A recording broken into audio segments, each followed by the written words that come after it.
Los Angeles in the 1940s was easily the most dangerous city in America. For tourists and visitors, they saw palm trees swaying in the wind as if they were looking at a postcard. Hollywood shined like a diamond, but the streets, they were lined in blood. This was a city of illusion, and beneath the glamour there was rot, murder, corruption, secrets. This is Crime Stands Still Deep Cuts, and I'm your host, Carrie Drobin.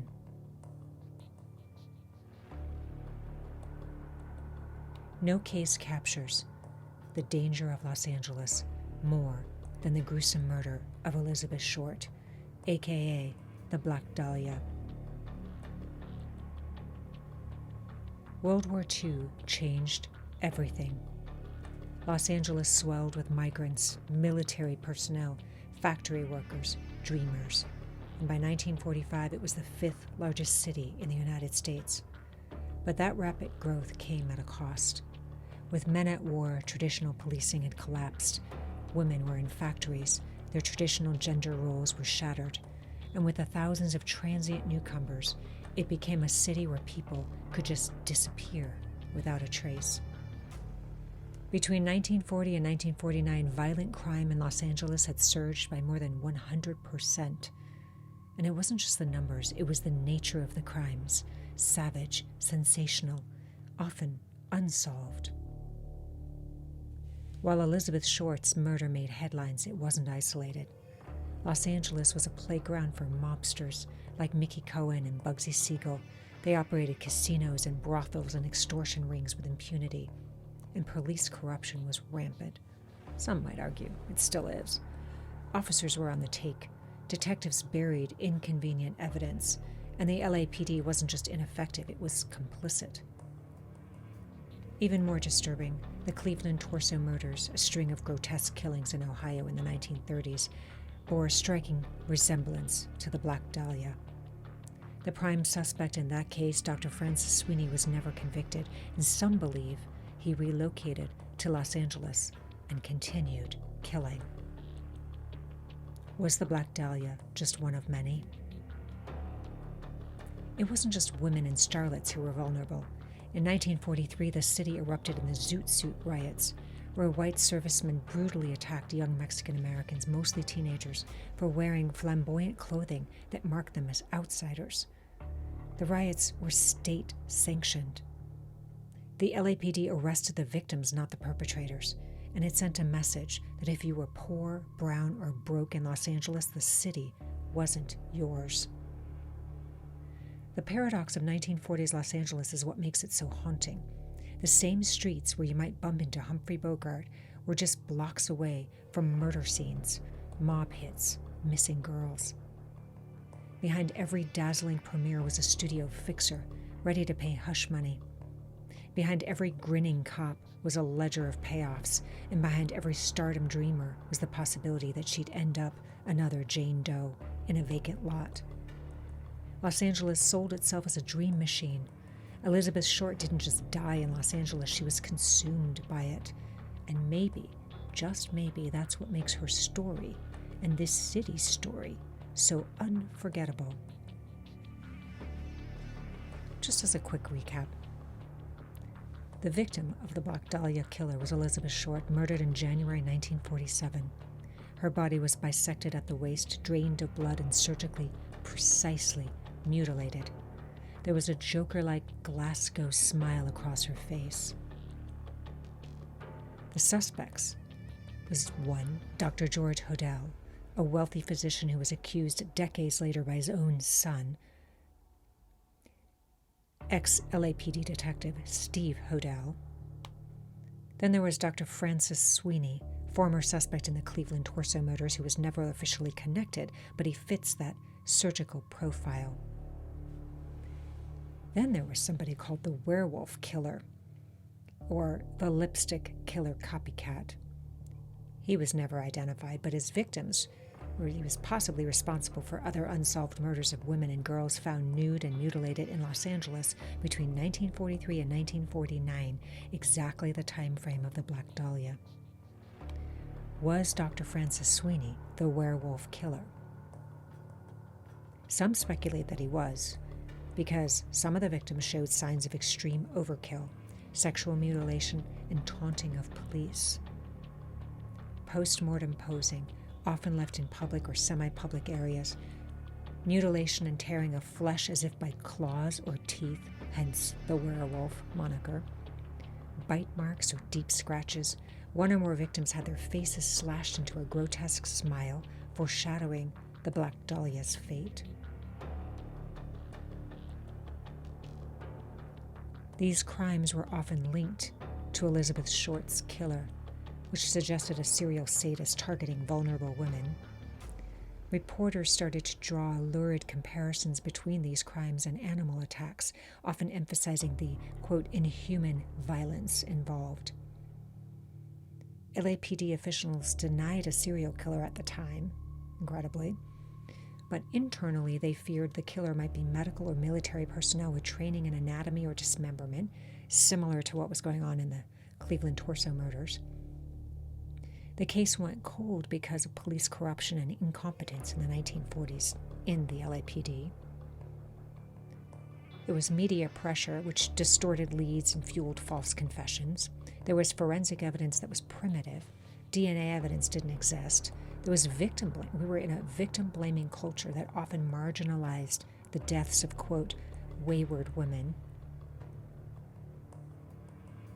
Between 1943 and 1949, LAPD documented over 10 unsolved murders of women, found posed, strangled, or mutilated, often near vacant lots, parks, or alleys. Some were dressed and arranged. Others had lipstick smeared messages or evidence of surgical skill, again hinting at the same killer or a small circle of similarly sadistic predators. I mean, think about that. That's kind of incredible.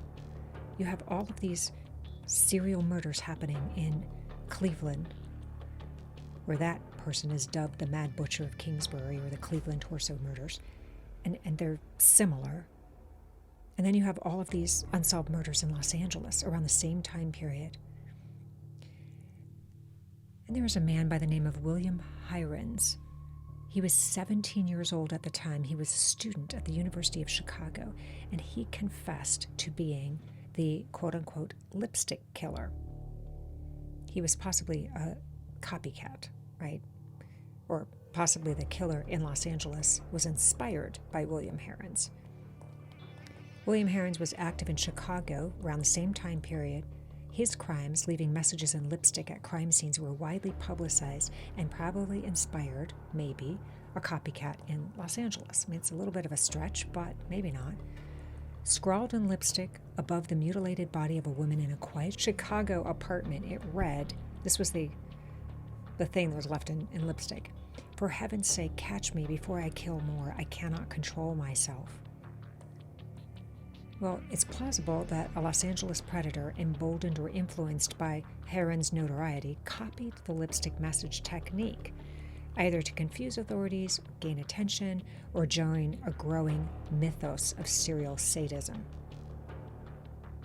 In Los Angeles, February 10, 1947, less than a month after Elizabeth Short's severed, posed body is found in Leimert Park, Jean French is discovered near a construction site. She's nude, beaten, strangled, and across her body, smeared in red lipstick, someone has written this: FUBD, and Tex, all caps, TEX. Some investigators believe that BD stood for Black Dahlia. The lipstick scrawl eerily echoed the message from the Frances Brown case back in Chicago. It was as if the killer was copying William Hirons' crime scene, borrowing his voice, or perhaps mocking the justice system. Or could it have been the same killer? Someone inspired or emboldened by Hirons. So the media dubbed the LA killer the Red Lipstick Murder. LAPD denied any connection. Why? Who knows? But behind closed doors, the similarities rattled the detectives. In fact, between 1943 and 1949, Los Angeles saw a surge of unsolved female homicides, some bearing surgical mutilation, some were posed, some were marked. There was Elizabeth Short, Jean French, Ora Murray and Dorothy Montgomery. They had the same element as the Herons killer out of Chicago. The lipstick message, it was on the wall above the body, or it was written on the victim's body. There was dismemberment. There was another woman, Suzanne Degnan, who was possibly connected to the Dahlia case. There were messages, there was media frenzy, there was posturing of victims, there was taunting of police, there was this psychological control which expressed his inability to, quote, stop himself. The killer posed the victims with suggested dominance, and here's what we know about the victims in the Black Dahlia and Jean French case. Both are women in transition. Elizabeth Short, Black Dahlia, was age 22 at the time of her death. She was struggling, right? She was a would-be actress with no fixed address. She frequently moved between cities. She went from Boston to Florida to Los Angeles. She was dependent on men for shelter, sometimes falsely claimed she had Hollywood connections. She was described as charming, aloof, and enigmatic. Compare that to Jean French. And, I'm victim profiling here because sometimes that's helpful when you're trying to catch a serial profiler or serial killer. Jean French was age 45 at the time of her death, considerably older than Elizabeth Short. She was a former nurse, a wartime aircraft pilot, and a model. Okay, so there's the connection, the model. She's recently divorced, reportedly estranged from her adult son. She lived in and around West LA, often staying in cheap motels. Okay, that's the transient connection. She was described as outspoken and independent, similar to Elizabeth Short, but she was struggling with money, similar again to Elizabeth Short. Both women were unmoored, socially, financially, and emotionally. They moved frequently.